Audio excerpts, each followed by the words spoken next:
the Central Bank of Sri Lanka has consistently strived to ensure macroeconomic stability to pave way for higher productivity, higher incomes, and higher employment across the country. The Central Bank of Sri Lanka has maneuvered the economy through several internal and external challenges and continues to steer Sri Lanka through the COVID-19 pandemic. In this context, we warmly welcome you to the 70th anniversary oration of the Central Bank of Sri Lanka, delivered by Governor of the Central Bank, Deshamanya Professor W.D. Lakshman, on central banking in the Sri Lankan developmental state. I now invite Deputy Governor of the Central Bank, Mr. K.M. Mahinda Siriwardana, to deliver the welcome address and to introduce Governor. Ladies and gentlemen, Deputy Governor, Mr. Siriwardana. Very good evening to all of you. Reverend Professor Vimalaratne Thero, Governor of the Central Bank of Sri Lanka, members of the Monetary Board, Senior Deputy Governor, colleagues of the Central Bank, members of the consultative committees of the Central Bank, distinguished invitees, ladies and gentlemen. The day of 20th August in 1950 marked the dawn of a new era in economic and social development history in Sri Lanka, witnessing the birth of a great institution called the Central Bank of Ceylon, with a strong expectation that it would contribute to the prosperity of the country and raise the welfare of the people. Since then, the long march of 70 years of service to the nation has been highly challenging but rewarding with many fulfilling outcomes. Political and social developments, technological advancements, and developments in economic theory and practice, and also unfortunate incidents beyond our control, influenced the course of central banking in the country time to time during this 7 decades period. Commencing from Mr. John Exter, the first governor, 15 governors have given leadership to this great institution to ensure macroeconomic stability and to function as an institution that is sensitive to the needs of the people of Sri Lanka. As we mark the 70th anniversary this year, the economy is faced with the formidable challenge of overcoming the adverse impacts of COVID-19 pandemic, along with all other nations in the world. The Central Bank, within its mandate, has contributed proactively to lessen the adverse economic and financial impact on businesses as well as households. Steering the economy through such challenges, circumstances proves that strength, adaptability, and resilience of the Central Bank as the apex financial institution and the financial regulator in the country, and displays its agility during most challenging times.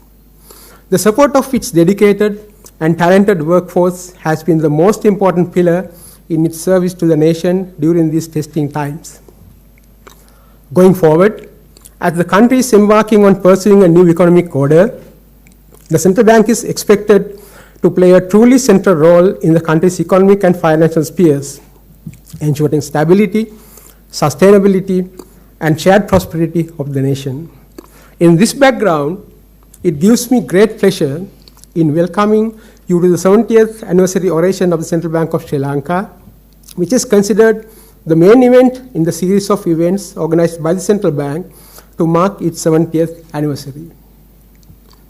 This evening, blessed by the presence of Reverend Professor Vimalaratne Thero, I am very pleased to welcome the Governor, Deshamanya Professor W.D. Lakshman, Mr. S.R. Atigala, Secretary of the Treasury and ex-officio member of the Monetary Board, and other members of the Monetary Board of the Central Bank, representatives of international financial institutions, Senior Deputy Governor, Assistant Governors, Senior Heads, Additional Heads, and Deputy Heads of the Central Bank of Sri Lanka. I think former Governor Mr. Rana Singh is also here with us, officials of the Ministry of Finance, members of the Internal Advisory, Oversight and Consultative Committees, members of the academia, chairpersons, CEOs, and representatives of licensed commercial banks, licensed specialized banks, and licensed finance companies, specialized leasing companies, primary dealers, and licensed microfinance companies, and other distinguished invitees for this August gathering to mark the 70th anniversary of the Central Bank. This year's anniversary oration will be delivered by 15th Governor of the Central Bank of Sri Lanka, Professor Desamani W.D. Lakshman, who needs, in fact, no introduction. It is customary, let me take honor of introducing the Governor. Having a highly rewarded academic career spanning over more than 40 years, he is also Professor Emeritus of the University of Colombo. Professor Lakshman received his bachelor's degree in economics from University of Ceylon in Peradeniya and obtained DPhil from University of Oxford. Professor Lakshman held the positions of head of the Department of Economics and was the Dean of the Faculty of Graduate Studies from 1992 to 1994. He was the Vice Chancellor of the University of Colombo from 1994 to 1999. He was honored by the University of Colombo with an honorary degree of Doctor of Letters.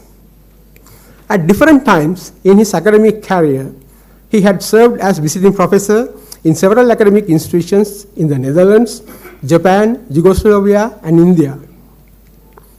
Professor Lakshman has also served as a member of the Presidential Commission on Finance and Banking in 1990, the senior economic advisor to Ministry of Finance and Planning during 2008 and 9, member of the National Economic Council from 2008 to 2010, chairman of the Presidential Commission on Taxation from 2009 to 2010, chairman of the Institute of Policy Studies from 2010 to 2015, vice chancellor of the Sanskrit University Institute of Institute in Kegol from 2014 to 2019, and chairman of the Committee of Experts appointed by His Excellency the President in 2018 to examine the Sri Lanka-Singapore Free Trade Agreement. So with that note, let me invite with great honor Governor Desamani, Professor W.D. Lakshman to deliver the 70th anniversary oration on the theme Central Banking in the Sri Lankan Development State. Over to you.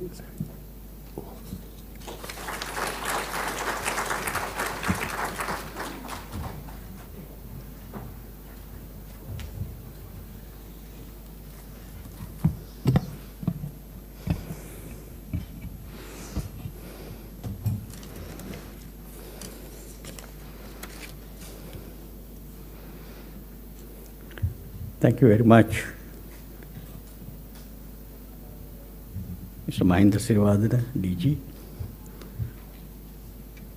Reverend Sir, members of the Monetary Board, my dear friends. Let me begin by thanking the organizing committee of this function for inviting me, even though it may be home and home, to deliver the 70th anniversary oration on this subject. Initially, I declined the offer, but later thought I will give it a try. Hence, I am here today. I would like to begin by giving you some insights about what a developmental state means, leading on to a brief discussion about what a central bank would be expected to do in a developmental state. Then I would look at what we have done during the last few decades and what lies ahead of us over the next few years to make a breakthrough to become a nation satisfied with what is available around them.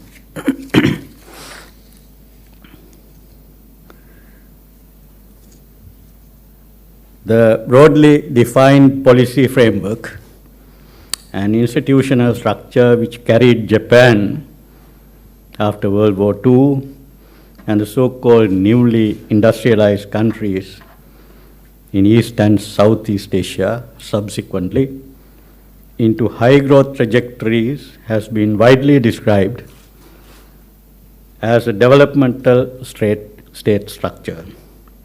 This is not a conceptually defined, distinct and unique category of state formation, but a practical combination of systems, institutions, and practices with a clearly laid down intention of achieving developmental objectives.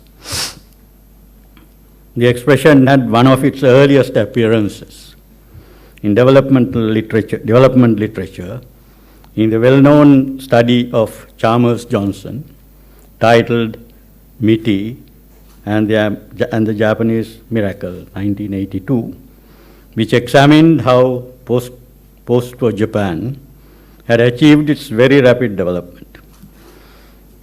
It is the post-war Japanese state system with its idiosyncratic elements that he tried to capture with this name.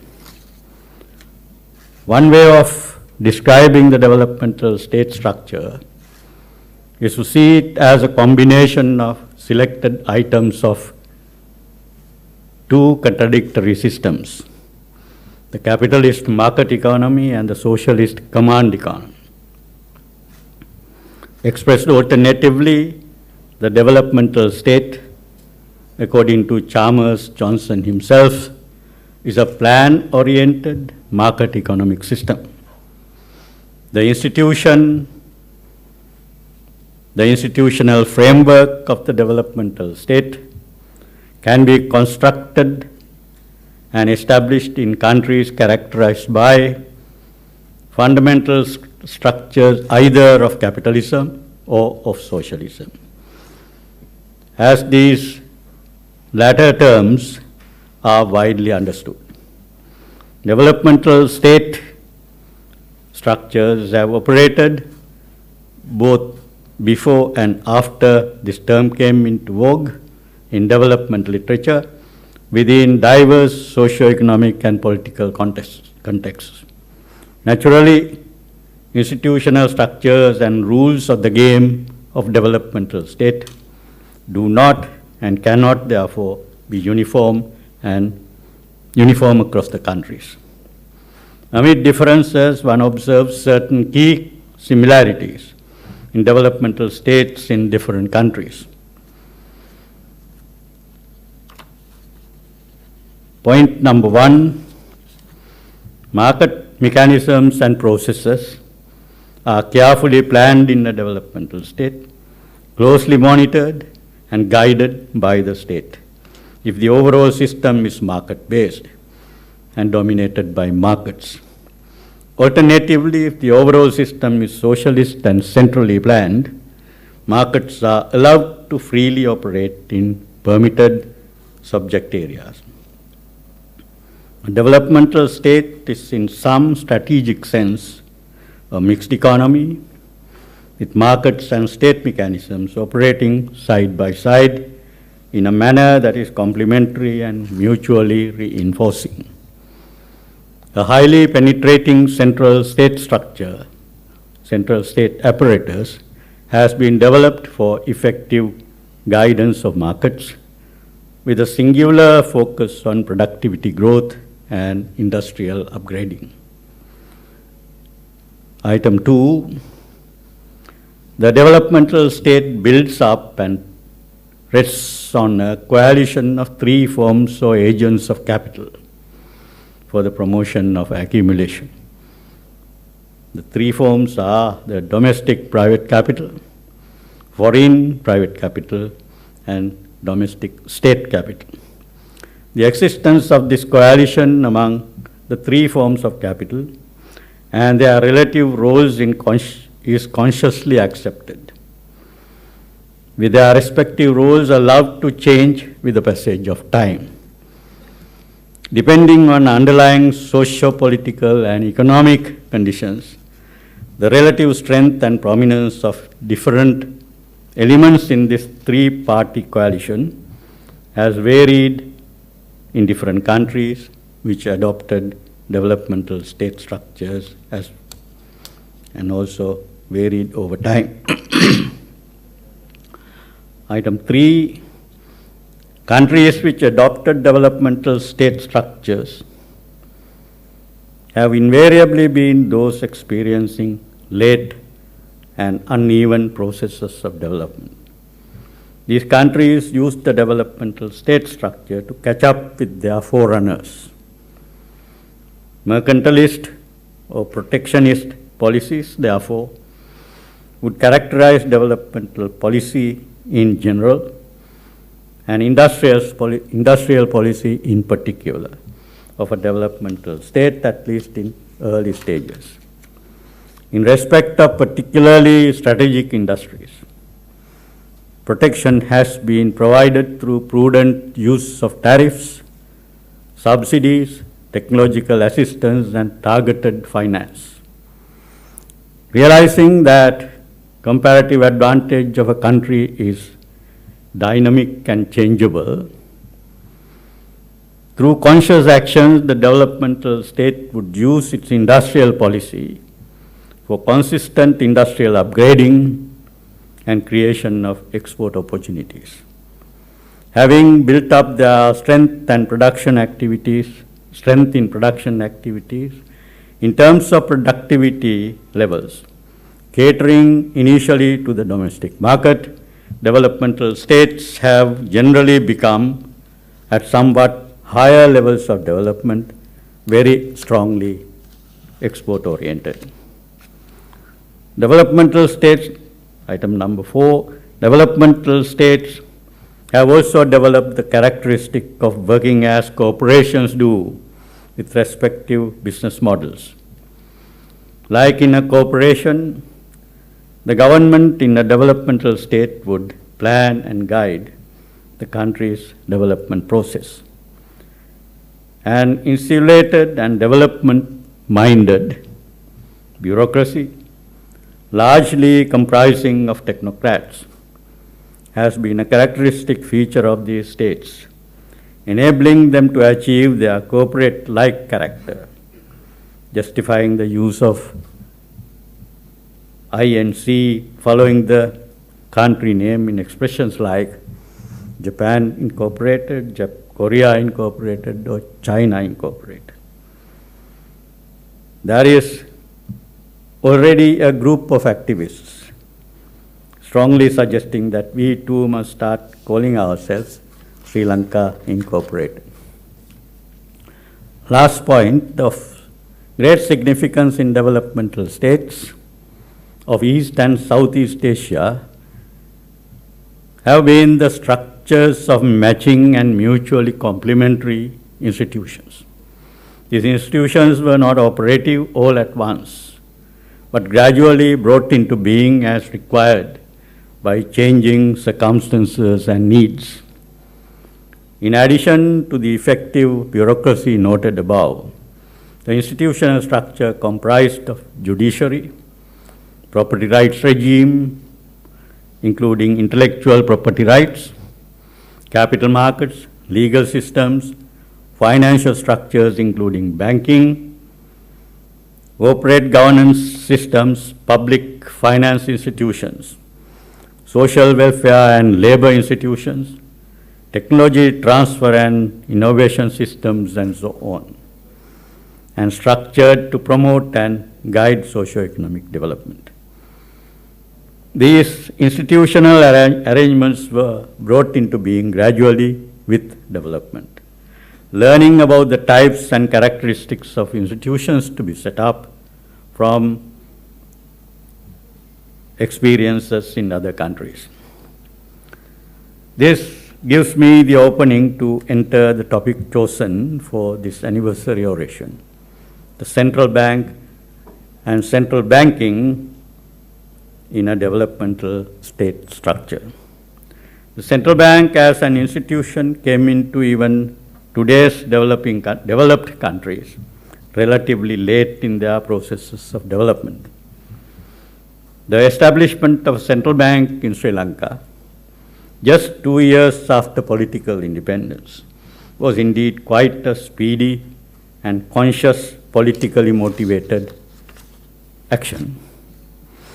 Having experimented with different development policy stances and frameworks, Sri Lanka has now arrived at a watershed-like situation where the people seem to have opted for shared and inclusive socio-economic development through a state-guided policy regime.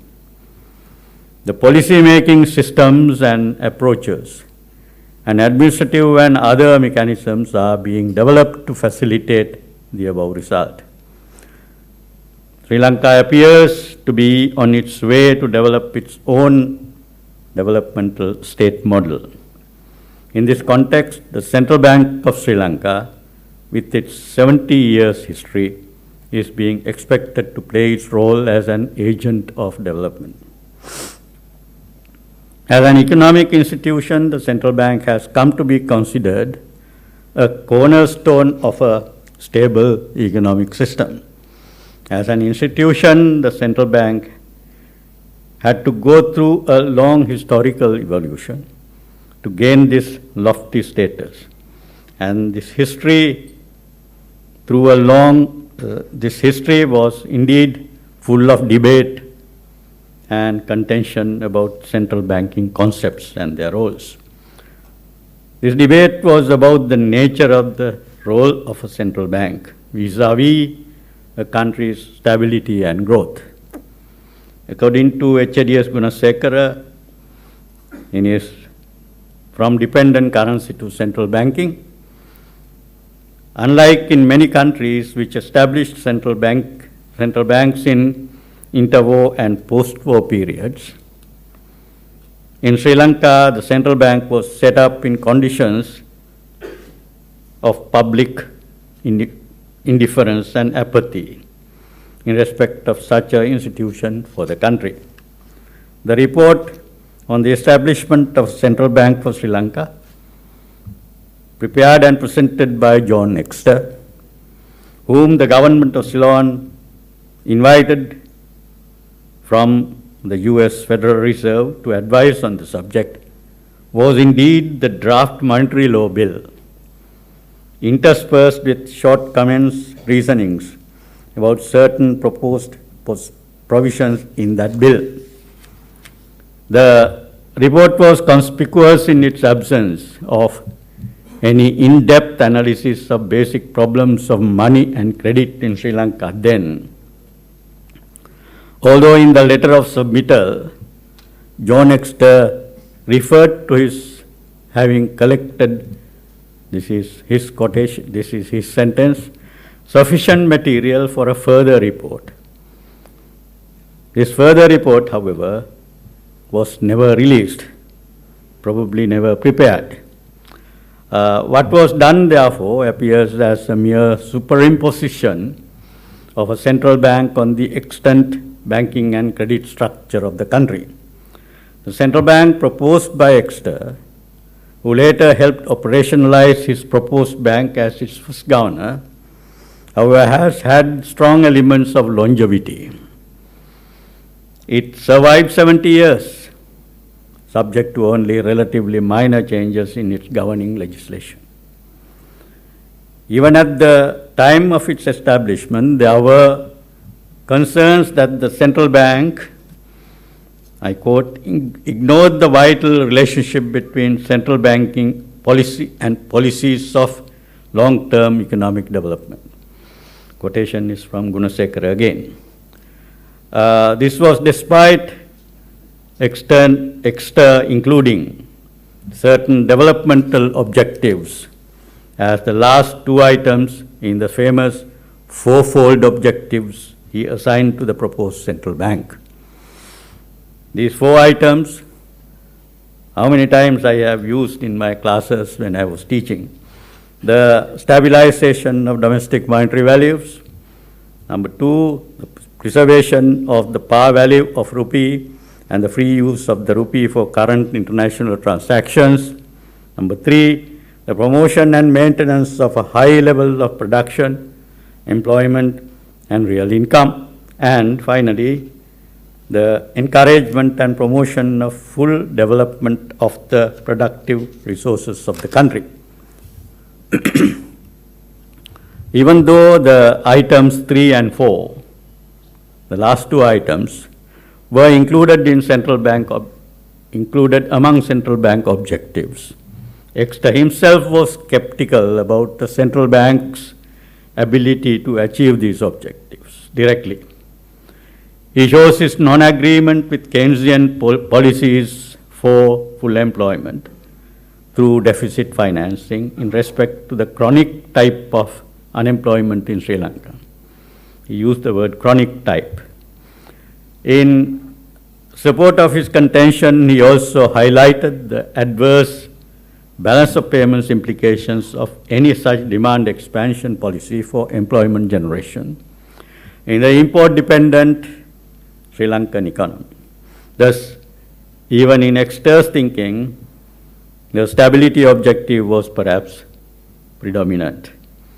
The hypothesis about the incompatibility of a central bank's stability objective with needs and concerns of economic development applies perhaps more strongly today with the reduced twofold stability objectives which govern the central bank actions since 2002 revision of the Monetary Law Act. The two reduced twofold objectives are that of maintaining economic and price stability, and number two, financial system stability. The absence here of the fundamental objectives of spurring economic development is quite conspicuous. In addition, with our move towards the neoliberal framework of economic policy, particularly after the 1990s, one could see the emergence and strengthening in Sri Lanka too, of the mainstream view of a central bank that is independent of the government. Furthermore, this mainstream view also highlights the use of indirect methods of monetary policy, i.e., working through financial markets and interest rates, as opposed to direct credit allocation methods like subsidized interest rates, capital controls, credit ceilings, and targeted lending.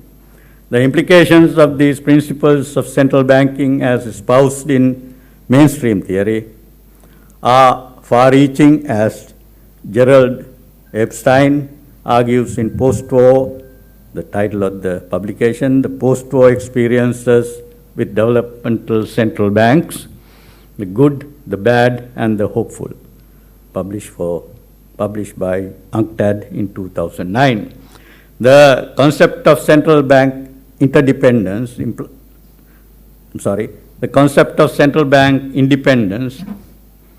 implies that no central bank should be subject to pressure from the government to finance its activities and expenditures.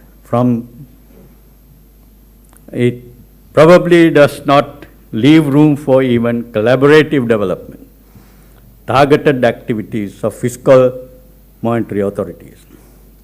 The dominant focus on avoidance of inflation implies that the central bank should not be directly concerned with objectives like full employment and development. However, one could argue that even in the strictest practical inflation targeting regimes, a central bank seeks to achieve price stability by stabilizing the economy around its potential, which is an indirect acceptance of the importance of maximum employment. In relation to the indirect instruments of interest rate, the central bank has broadly allowed market forces to determine lending and deposit interest rates while guiding them with policy interest rates. Although with hesitation, the bank has recently moved to exercise intervention in markets to keep treasury bill and bond rates at low levels. This has helped to maintain a low interest rate regime for promotion of development expenditures and, of course, to ease the fiscal burden of debt repayment. However, there has been widespread criticism of stubbornly high margins kept by banks and sluggish and asymmetric adjustments in their lending rates in response to changes in policy and other rates under central bank control. The central bank has intervened from time to time by introducing regulated interest rates to rectify these adverse outcomes at least to some extent, although these are frowned at by the development banking communities. The latest in this type of intervention comprises regulation of interest rates on credit card advances, pawning and temporary overdrafts, as well as on chargeable penal interest rates margins. The need for such intervention was felt even in 2019, during which regulations on both deposit and lending rates of banks were introduced. The central bank generally attempted during its period of existence to keep its policies and measures within the confines of the relevant mainstream thinking as defined by the MLA of 1949, as marginally revised subsequently. Despite the revision of central bank objectives in 2002, the MLA still had whatever provisions of the 1949 formulation that were included in it to accommodate non-stability objectives or to be used in, according to Exeter's expression, in particular situations or for use in crisis or to forestall a crisis. In any case, the force of events which unfolded through interactions of socio-political and economic factors, both of domestic and global origin, has compelled the bank on many occasions to move beyond the domain as defined by mainstream central banking theory. In order to do this, the central bank has effectively used, to the extent possible, the flexibility that was there in the MLA. Exeter himself has alluded to these conflicts and accommodations that were required in the implementation of the bank that he proposed. This is his quotation. This is a quotation from him.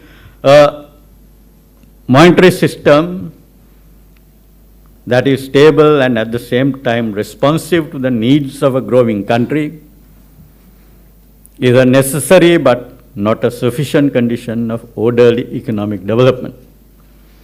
An alert reader, especially one who is familiar with the interplay of economic forces, will readily realize the potential conflicts and inconsistencies involved in the above objects. Many governments and central banks have tried to promote economic development at the sacrifice of monetary stability. Such conflicts cannot be avoided. This statement is very interesting. Compromise is the essence of every economic decision. It must remain for those who are charged with the responsibility for determining the policies of the central bank constantly to weigh each of the above objects in the balance against the others, and to decide from time to time the degree to which it can be achieved or must be sacrificed. End of the quotation. The central bank was expected to establish monetary conditions in the country that would enable increased productive utilization of the country's human and material resources.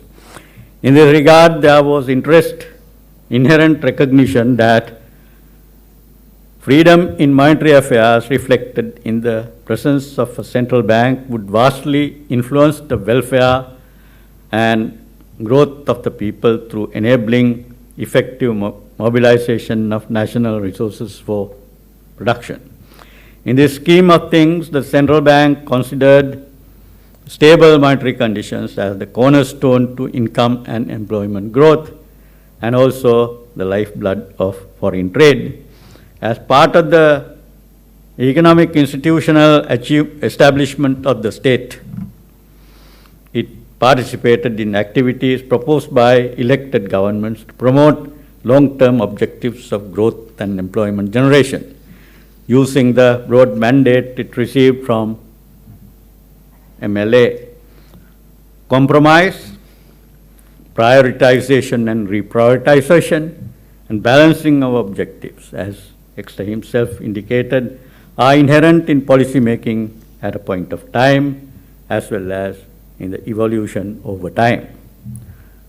Under different regimes and policy paradigms, we in Sri Lanka have achieved a great deal in terms of our desired national objectives of production and employment growth and overall socio-economic development over the last 72 years of decolonization.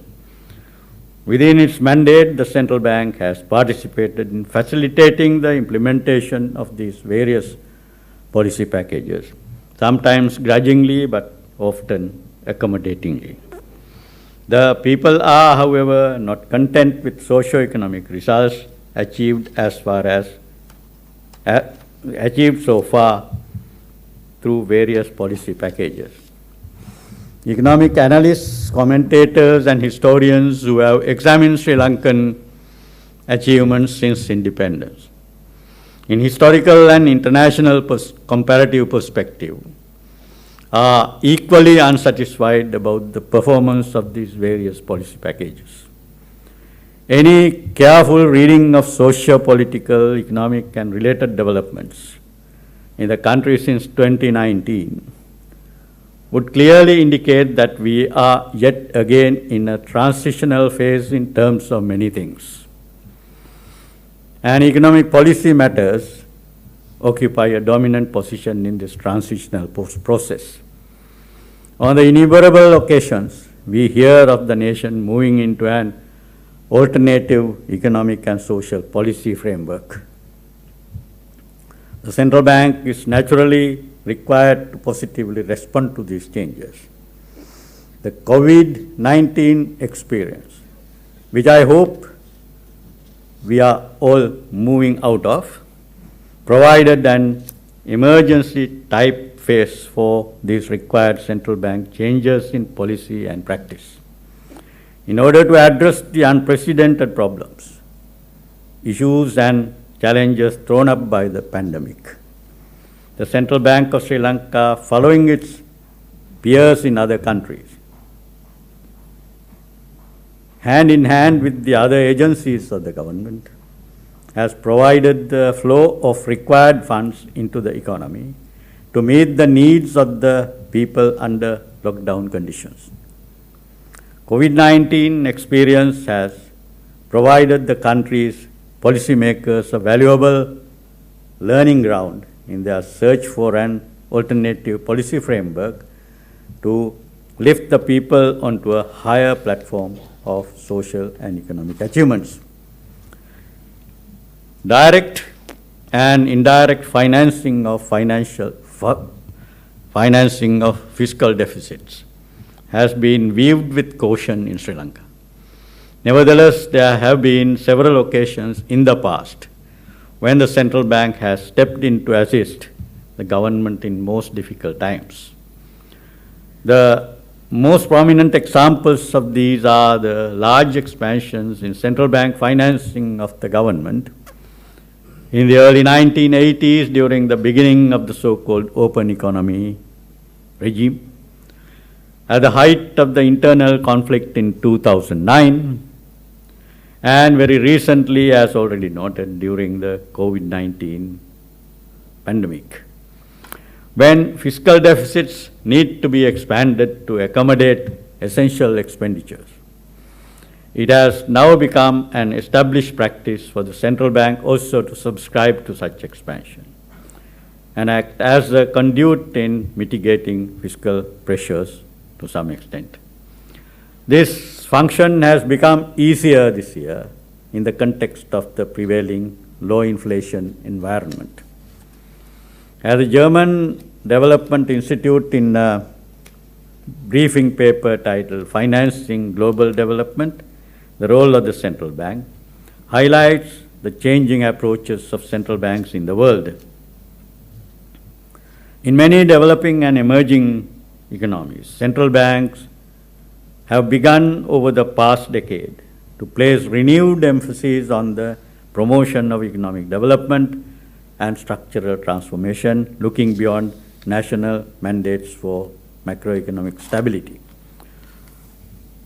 History of the role played by central bank in other countries in the early stages of evolution of central banking, as well as in more recent times in the post-World War II period, shows that there were many instances in which these banks played an important role as agents and facilitators of development. Although there were also unpleasant episodes like the period of German hyperinflation. In the more recent world history, the central bank's development agent role came out very clearly in East Asian developmental states. These central banks have done this by using subsidized interest rates, legal restrictions, economic controls, directed credit, and moral suasion to promote particular markets, institutions, and sectors. Central banks, playing their role as agents of development, have used credit controls to modify the pattern of credit availability and to influence credit allocation patterns and interest rate structures. Market forces do not necessarily channel credit flows towards sectors that have the potential to generate employment and add value in the domestic economy. The central bank has therefore occasionally acted to directly intervene in respect of credit allocation patterns. At present, a mandatory lending requirement of 10% of the total credit granted is in place in favor of agriculture. The inherent risks associated with this important economic sector and the consequent hesitancy on the part of banks to lend to agriculture were the factors responsible for this direct credit allocation intervention. The credit schemes operated by the central bank itself also take into consideration the reluctance of banks to lend to the small and medium scale enterprises and are often designed to absorb a large portion of credit risk. If the central bank were to take a more active responsibility as a developmental agent, these isolated types of exercises will need to be transformed as carefully crafted schemes of directed credit operating within well-defined economic plans. Central banks in many countries have provided capital to development institutions such as industrial and agricultural development banks. The development banks, as opposed to commercial banks, have been the source of funding for new investments. Central banks have often provided part of the equity of development banks. Sri Lanka has a poor history of development banking. However, development discussions are underway in the central bank now to establish a National Entrepreneurship Development Bank, which could support SMEs and startups. Also under discussion is a plan to introduce a permanent credit guarantee institution. These are avenues through which central banks in developmental states have actively supported domestic industries to grow and become global giants. In addition to maintenance of the exchange rate at an appropriate level to support exports, capital controls and development finance systems have been used by these central banks to achieve developmental objectives. These methods were used effectively to bring down government's borrowing costs, to promote the development of particular economic sectors or industries, and to stimulate overall structural transformation of their economies.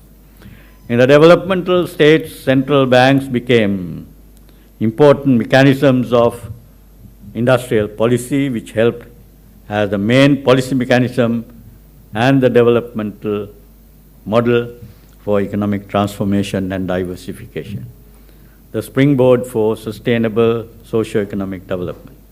It is time, I believe, for Sri Lanka Incorporated also to develop its own business model. Further, from the time of introduction of open economy policies, together with relaxation of conditions governing determination of exchange rates, the exchange value of the rupee has continuously depreciated. The last decade in particular has seen depreciation pressures building up from time to time, driven by various domestic and external reasons. In the search for alternative economic policies in the change of government in 2019, the central bank has intervened in foreign exchange market actively to bring about a relatively more stable exchange rate regime. Despite the limitations in official reserves, the central bank intervention has managed to stabilize the rupee exchange rate, although things seem to be beginning to have some other effects over the last few days. The greater success in this intervention requires successful action elsewhere in the economy. Careful management of export-import trade activities in important areas of export-oriented and import-replacing production, and in sources of inflow of foreign exchange. If not for the intervention in the foreign exchange and other markets, there would have been widespread panic in domestic markets, particularly during the COVID-19 related disruptions. Of course, the times have changed since 1940s and 1950s, when there were frequent external current account surpluses to continued deficits, resulting in increased reliance on foreign borrowings to support the balance of payments in the absence of adequate growth of exports and a regular inflow of foreign direct investment. While timely intervention by the government and the central bank has resulted in improvement of official reserve buffers to levels that are adequate to meet the country's upcoming debt obligation comfortably. An irrefutable fact is that the country must aspire to enhance its foreign exchange earnings through sustainable means in order to help achieve the nation's developmental objectives. We are confident that the ongoing focused effort of the government will help break this vicious cycle of current account deficits and over-reliance on foreign debt.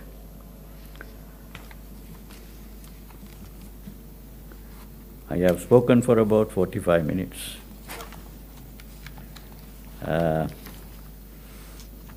Since this paper is going to be circulated, I will leave you to read the things which I am leaving out.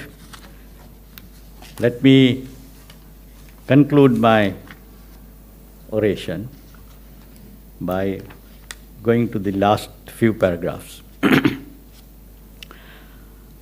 Given the practical issues in Sri Lanka's financial system today, the responsibility of the central bank in respect of maintaining a healthy financial system acquires great developmental significance. The issues affecting the health of the financial sector, which includes non-bank financial institutions with varied financial strengths, require careful and firm handling. The failure of one or a few such companies does not create a systemic impact, but such a failure causes significant impacts on society. Taking care of depositors of these companies is part of the social responsibility of the central bank. Similarly, the intervention and guidance of the central bank are sought by stakeholders in various unregistered and unregulated small financial units, among which there are microfinance providers and small money changers. In terms of existing legal frameworks, the central bank has no responsibility in respect of lending agencies which do not take deposits from the public. Yet, the country's perennial issue of extensive indebtedness among people at low income levels is causing serious harm on the welfare of people. Their lack of bargaining power in the face of unfair practices of lending institutions requires the intervention of the central bank to safeguard the rights of borrowers. This would indeed be part of its responsibility in its developmental role. The presence of a large informal sector in the economy makes the developmental role of the central bank difficult and complicated. With the establishment of the Central Bank of Ceylon, an institution of great economic significance emerged in the policy scape of the country. To date, its influence has not been limited only to areas of activity entrusted to it legally, but has extended to wider areas of significance.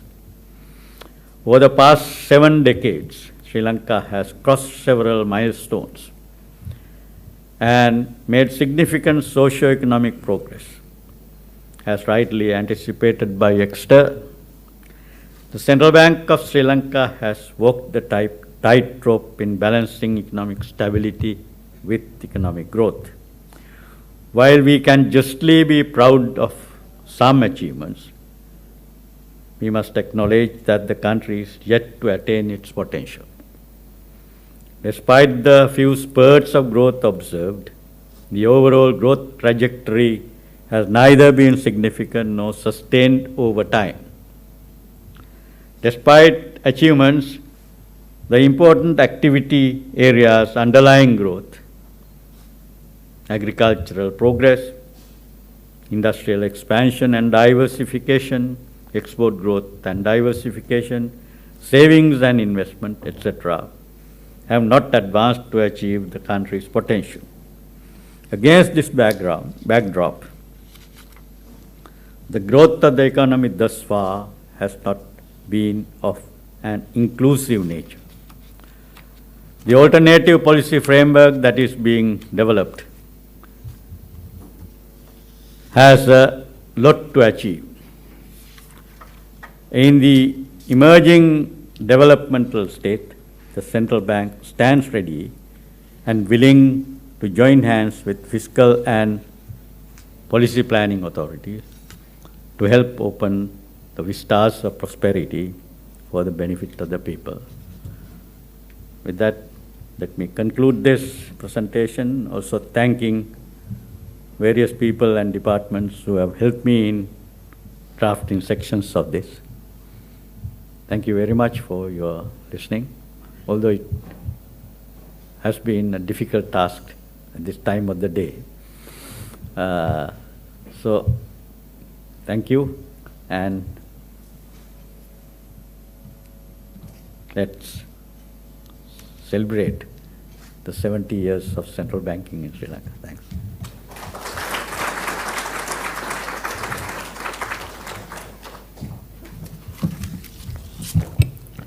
Thank you very much, Governor, for giving extremely insightful historical perspectives on central banking, the Sri Lankan economy, and the developmental ideology.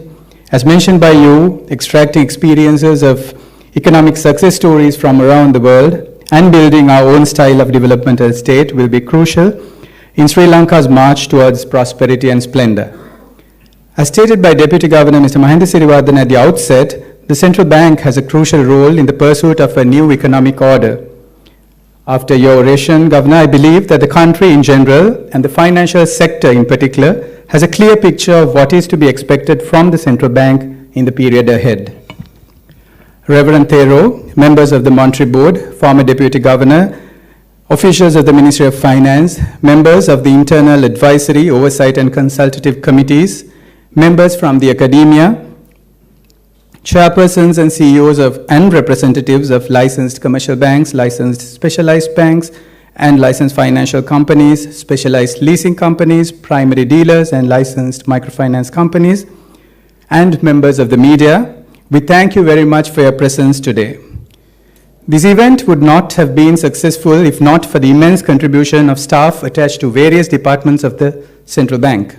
The organizers of the event, the Secretariat, would like to mention with gratitude the support rendered by the Departments of Facilities Management, Security Services, Communications, Center for Banking Studies, Economic Research, Bank Supervision, Supervision of Non-Bank Financial Institutions, and all other departments of the bank and the Governor's Office in organizing the 70th anniversary oration.